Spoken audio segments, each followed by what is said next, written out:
ആകാശവാണി.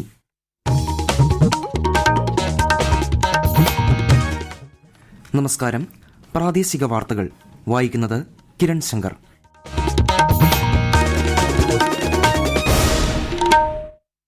പ്രധാന വാർത്തകൾ. തമിഴ്നാട് സന്ദർശിക്കുന്ന പ്രധാനമന്ത്രി നരേന്ദ്രമോദി തിരുച്ചിറപ്പള്ളിയിലെ ശ്രീ രംഗനാഥസ്വാമി ക്ഷേത്രത്തിൽ ദർശനം നടത്തി. കേരള സമൂഹം സ്ത്രീകൾക്ക് കൂടുതൽ പ്രാധാന്യം നൽകുന്നുണ്ടെന്ന് ഗവർണർ ആരിഫ് മുഹമ്മദ് ഖാൻ. 15ാമത് ആദിവാസി യുവജന സാംസ്കാരിക വിനിമയ പരിപാടിക്ക് തിരുവനന്തപുരത്ത് തുടക്കമായി. വികസിത് ഭാരത് സങ്കല്പയാത്രയിൽ 5 കോടിയിലധികം പേർ സൌജന്യ ആരോഗ്യ സേവനങ്ങൾ പ്രയോജനപ്പെടുത്തിയതായി കേന്ദ്ര സർക്കാർ. കേരള ഗ്ലോബൽ സയൻസ് ഫെസ്റ്റിവൽ പ്രദർശനത്തിന് ഇന്ന് തുടക്കം. മണ്ഡല മകരവിളക്ക് തീർത്ഥാടനത്തിന് സമാപനം കുറിച്ച് ശബരിമല ക്ഷേത്ര നട നാളെ അടയ്ക്കും. ഇന്ത്യൻ ഓപ്പൺ ബാഡ്മിന്റൺ ടൂർണമെന്റ് പുരുഷ സിംഗിൾസിൽ സെമി ഫൈനലിൽ മലയാളി താരം HS പ്രണോയ് ഇന്നിറങ്ങും. വാർത്തകൾ വിശദമായി.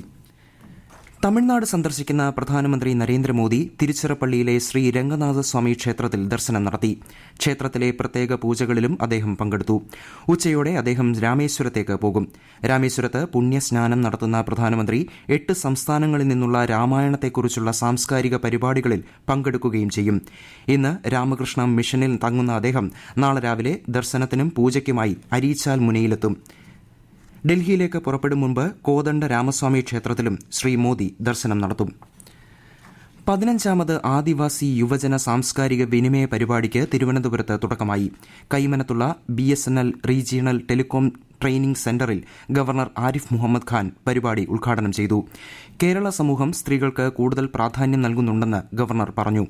ജാതി, മതം, ജന്മദേശം എന്നിവയെല്ലാം വ്യത്യസ്തമാണെങ്കിലും ഭാരതീയർ എന്ന നിലയിൽ നാം ഒന്നിച്ചു നിൽക്കുന്നുവെന്നും അദ്ദേഹം കൂട്ടിച്ചേർത്തു.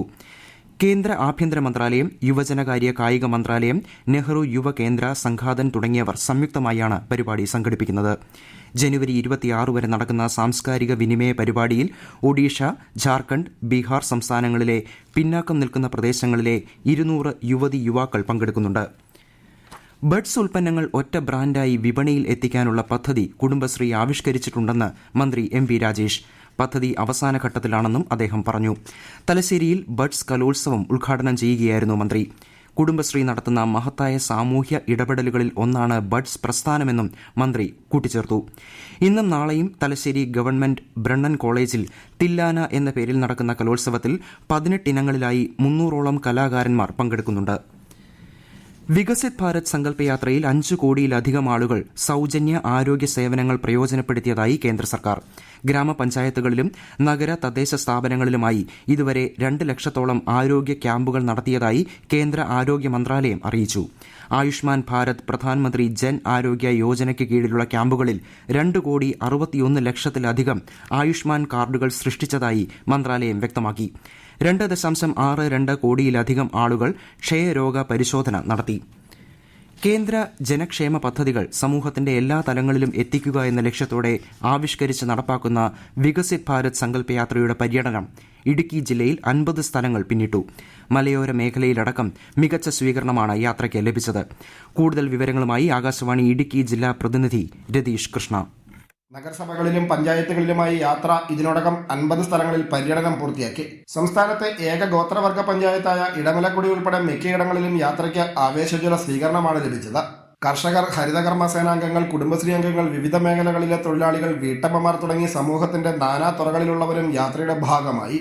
കേന്ദ്ര പദ്ധതികളെക്കുറിച്ച് വിദഗ്ധർ നയിക്കുന്ന ക്ലാസുകളും യാത്രയോടൊപ്പമുള്ള പ്രത്യേക വാനിൽ നടത്തുന്ന വീഡിയോ പ്രദർശനവും പ്രയോജനകരമായതായി മിക്കവരും അഭിപ്രായപ്പെട്ടു. കാർഷിക മേഖലയിൽ വളപ്രയോഗം നടത്തുന്നതിനുള്ള ഡ്രോൺ സാങ്കേതികവിദ്യ പരിചയപ്പെടുത്തുന്നതും അർഹരായവർക്ക് വിവിധ കേന്ദ്ര പദ്ധതികളിൽ അംഗമാകാനും ആനുകൂല്യങ്ങൾ നേടാനുമുള്ള സൗകര്യം ഒരുക്കുകയും ചെയ്തത് ഏവർക്കും പ്രയോജനകരമായി. കട്ടപ്പന മിനി സ്റ്റേഡിയത്തിന് സമീപം സ്ഥാപിച്ച ഭരണഘടനാ ശില്പി ഡോക്ടർ BR അംബേദ്കറുടെയും നവോത്ഥാന നായകൻ അയ്യങ്കാളിയുടെയും സ്മൃതി മണ്ഡപം മന്ത്രി റോഷി അഗസ്റ്റിൻ നാടിന് സമർപ്പിച്ചു. കട്ടപ്പനയുടെ ഹൃദയഭാഗത്ത് ഭരണഘടനാ ശില്പിയുടെയും അയ്യങ്കാളിയുടെയും പ്രതിമകൾ സ്ഥാപിക്കാനായത് അഭിമാനകരമാണെന്ന് മന്ത്രി പറഞ്ഞു. OBC മോർച്ച സംസ്ഥാന സെക്രട്ടറിയായിരുന്ന രഞ്ജിത്ത് ശ്രീനിവാസനെ കൊലപ്പെടുത്തിയ കേസിൽ 15 പ്രതികളും കുറ്റക്കാരെന്ന് കോടതി. മാവേലിക്കര അഡീഷണൽ സെഷൻസ് കോടതിയാണ് പ്രതികൾ കുറ്റക്കാരെന്ന് കണ്ടെത്തിയത്. 1 മുതൽ 8 വരെയുള്ള പ്രതികൾക്കെതിരെ കൊലക്കുറ്റം തെളിഞ്ഞു. പോപ്പുലർ ഫ്രണ്ട് പ്രവർത്തകരാണ് പ്രതികൾ. 2021 ഡിസംബർ 19 കൊലപാതകം നടന്നത്. കണ്ണൂരിൽ നിന്ന് രാവിലെ ആലപ്പുഴയിലേക്ക് പോകേണ്ട എക്സിക്യൂട്ടീവ് എക്സ്പ്രസ് കണ്ണൂർ റെയിൽവേ സ്റ്റേഷനിൽ ഷണ്ടിങ്ങിനിടെ പാളം തെറ്റി. പുലർച്ചെ 4:30 സംഭവം. 2 കോച്ചുകളാണ് പാളം തെറ്റിയത്. 5:10 പുറപ്പെടേണ്ട വണ്ടി ഇതേ തുടർന്ന് 6:45 കണ്ണൂരിൽ നിന്ന് പുറപ്പെട്ടത്. ആകാശവാണി തിരുവനന്തപുരം പ്രാദേശിക വാർത്താ വിഭാഗം അവതരിപ്പിക്കുന്ന പ്രത്യേക പരിപാടിയായ നല്ല വാർത്ത എല്ലാ ശനിയാഴ്ചയും വൈകുന്നേരം 6:40 പ്രക്ഷേപണം ചെയ്യുന്നതാണ്. ഇന്ന് 6:30 പ്രാദേശിക വാർത്തകൾക്ക് ശേഷം നല്ല വാർത്ത കേൾക്കാവുന്നതാണ്. ഈ വാർത്തകൾ ആകാശവാണിയിൽ നിന്ന്. മണ്ഡല മകരവിളക്ക് തീർത്ഥാടനത്തിന് സമാപനം കുറിച്ച് ശബരിമല ക്ഷേത്ര നട നാളെ അടയ്ക്കും. എന്നാൽ തീർത്ഥാടകർക്ക് ഇന്നുകൂടി മാത്രമാണ് ദർശനം നടത്താനാവുക. നാളെ രാവിലെ 6 ആചാരപരമായി പന്തളം രാജപ്രതിനിധിക്ക് മാത്രമാണ് ദർശനമുള്ളത്. ശേഷം തിരുവാഭരണ സംഘം പന്തളത്തേക്ക് മടങ്ങുന്നതോടെ നട അടയ്ക്കും. ഈ വർഷത്തെ മണ്ഡല മകരവിളക്ക് സീസണിൽ ശബരിമലയിൽ ലഭിച്ച ആകെ വരുമാനം 357.47 കോടി രൂപയാണെന്ന് Devaswom board president PS Prashanth അറിയിച്ചു. 10.35 കോടിയുടെ വർധനവാണ് ഈ വർഷം വരുമാനത്തിലുണ്ടായത്. കാണിക്ക ഇനിയും എണ്ണിക്കഴിഞ്ഞിട്ടില്ലെന്നും അദ്ദേഹം പറഞ്ഞു. ഭക്തരുടെ എണ്ണത്തിലും വർധനവുണ്ടായി. 50 ലക്ഷം ഭക്തരാണ് ഇത്തവണ ശബരിമലയിൽ എത്തിയത്. അയോധ്യയിൽ മറ്റന്നാൾ നടക്കുന്ന പ്രാണപ്രതിഷ്ഠാ ചടങ്ങിനുള്ള ഒരുക്കങ്ങൾ അന്തിമഘട്ടത്തിൽ. ചടങ്ങിന് മുന്നോടിയായി അയോധ്യയിൽ ഭക്തർക്കായി സോളാർ അധിഷ്ഠിത ടൂറിസ്റ്റ് ബോട്ട് സർവീസ് ആരംഭിച്ചിട്ടുണ്ട്. ലഖ്നൌ, വാരണാസി, പ്രയാഗ്രാജ്, ഗോരഖ്പൂർ തുടങ്ങിയ നഗരങ്ങളിൽ നിന്ന് ദർശനത്തിനായി ശ്രീരാമ നഗരത്തിലെത്താൻ ഹരിത ഇടനാഴിയും ഒരുക്കിയിട്ടുണ്ട്. താൽക്കാലിക ക്ഷേത്രത്തിൽ ദർശനത്തിനായി ആയിരക്കണക്കിന് ഭക്തർ ഇന്നലെ അയോധ്യയിലെത്തി. ഇന്നും നിരവധി പൂർവ്വ പ്രാണപ്രതിഷ്ഠാ ചടങ്ങുകൾ നടക്കും. കേരള ഗ്ലോബൽ സയൻസ് ഫെസ്റ്റിവലിന്റെ സയൻസ് പ്രദർശനത്തിന് ഇന്ന് തുടക്കമായി. രാത്രി 10 മണിവരെ പ്രവേശനം അനുവദിക്കും. 10 വയസ്സിൽ താഴെയുള്ളവർക്ക് സൌജന്യ പ്രവേശനമാണ്. www.gsfk.org എന്ന വെബ്സൈറ്റ് വഴിയും ടിക്കറ്റുകൾ ബുക്ക് ചെയ്യാം. കൂടുതൽ വിവരങ്ങളുമായി ആകാശവാണി തിരുവനന്തപുരം ജില്ലാ പ്രതിനിധി റിജു കോലിയക്കോട്. ഒരു മാസം നീണ്ടു നിൽക്കുന്ന Kerala global science festival Thonnakkal bio 360 life sciences പാർക്കിലാണ് നടക്കുന്നത്.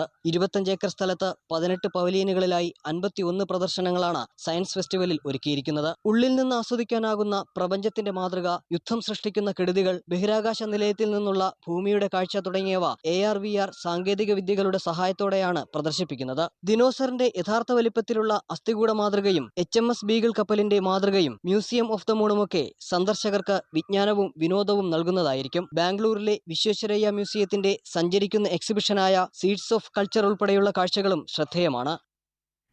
സാങ്കേതിക നവീകരണത്തിന്റെ ഭാഗമായി സംഘടിപ്പിച്ച ഓഹരി വിപണിയിലെ പ്രത്യേക വ്യാപാരം നേട്ടത്തിൽ തുടരുന്നു. ബോംബെ ഓഹരി സൂചിക സെൻസെക്സ് 536 പോയിന്റ് വർദ്ധിച്ച് 71,723-ലും ദേശീയ ഓഹരി സൂചിക നിഫ്റ്റി 189 പോയിന്റ് വർദ്ധിച്ച് 21,651-ലും വ്യാപാരം തുടരുകയാണ്.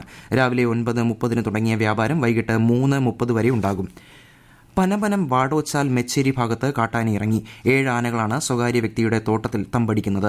ജാഗ്രത പാലിക്കണമെന്ന് വനം വകുപ്പ് മുന്നറിയിപ്പ് നൽകി. വനപാലകരും പോലീസും ചേർന്ന് ആനയെ തുരത്താനുള്ള നടപടികൾ പുരോഗമിക്കുന്നു.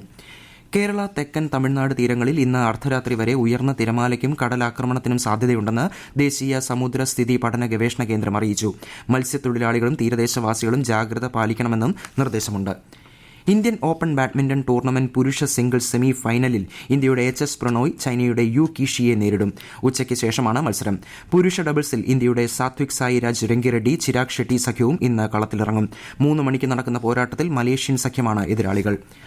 അണ്ടർ 19 ക്രിക്കറ്റ് ലോകകപ്പിൽ ഇന്ത്യയുടെ ആദ്യ മത്സരം ഇന്ന്.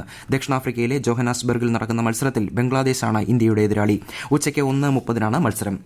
സൂപ്പർ കപ്പ് ഫുട്ബോളിൽ കേരള ബ്ലാസ്റ്റേഴ്സ് ഇന്ന് നോർത്ത് ഈസ്റ്റ് യുണൈറ്റഡിനെ നേരിടും.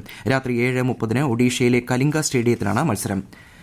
പരമ്പരാഗത കൈത്തൊഴിൽ ചെയ്യുന്ന വിഭാഗങ്ങളുടെ ഉന്നമനം ലക്ഷ്യമിട്ട് കേന്ദ്ര സർക്കാർ പ്രഖ്യാപിച്ച പ്രധാനമന്ത്രി വിശ്വകർമ്മ യോജനയെക്കുറിച്ച് കൊല്ലത്ത് ബോധവൽക്കരണ ശില്പശാല സംഘടിപ്പിച്ചു. കേന്ദ്ര സൂക്ഷ്മ ചെറുകിട ഇടത്തരം സംരംഭക മന്ത്രാലയത്തിന്റെ നേതൃത്വത്തിൽ സംഘടിപ്പിച്ച പരിപാടിക്ക് വലിയ ജനപങ്കാളിത്തം ലഭിച്ചു. പ്രധാന വാർത്തകൾ വീണ്ടും. തമിഴ്നാട് സന്ദർശിക്കുന്ന പ്രധാനമന്ത്രി നരേന്ദ്രമോദി തിരുച്ചിറപ്പള്ളിയിലെ ശ്രീ രംഗനാഥസ്വാമി ക്ഷേത്രത്തിൽ ദർശനം നടത്തി. കേരള സമൂഹം സ്ത്രീകൾക്ക് കൂടുതൽ പ്രാധാന്യം നൽകുന്നുണ്ടെന്ന് ഗവർണർ ആരിഫ് മുഹമ്മദ് ഖാൻ. 15ാമത് ആദിവാസി യുവജന സാംസ്കാരിക വിനിമയ പരിപാടിക്ക് തിരുവനന്തപുരത്ത് തുടക്കമായി. വികസിത് ഭാരത് സങ്കല്പ യാത്രയിൽ 5 കോടിയിലധികം പേർ സൌജന്യ ആരോഗ്യ സേവനങ്ങൾ പ്രയോജനപ്പെടുത്തിയതായി കേന്ദ്ര സർക്കാർ. കേരള ഗ്ലോബൽ സയൻസ് ഫെസ്റ്റിവൽ പ്രദർശനത്തിന് ഇന്ന് തുടക്കം. മണ്ഡല മകരവിളക്ക് തീർത്ഥാടനത്തിന് സമാപനം കുറിച്ച് ശബരിമല ക്ഷേത്ര നട നാളെ അടയ്ക്കും. ഇന്ത്യൻ ഓപ്പൺ ബാഡ്മിന്റൺ ടൂർണമെന്റ് പുരുഷ സിംഗിൾസ് സെമി ഫൈനലിൽ മലയാളി താരം HS പ്രണോയ് ഇന്നിറങ്ങും. പ്രാദേശിക വാർത്തകൾ കഴിഞ്ഞു. അടുത്ത വാർത്താ പ്രക്ഷേപണം 12:50.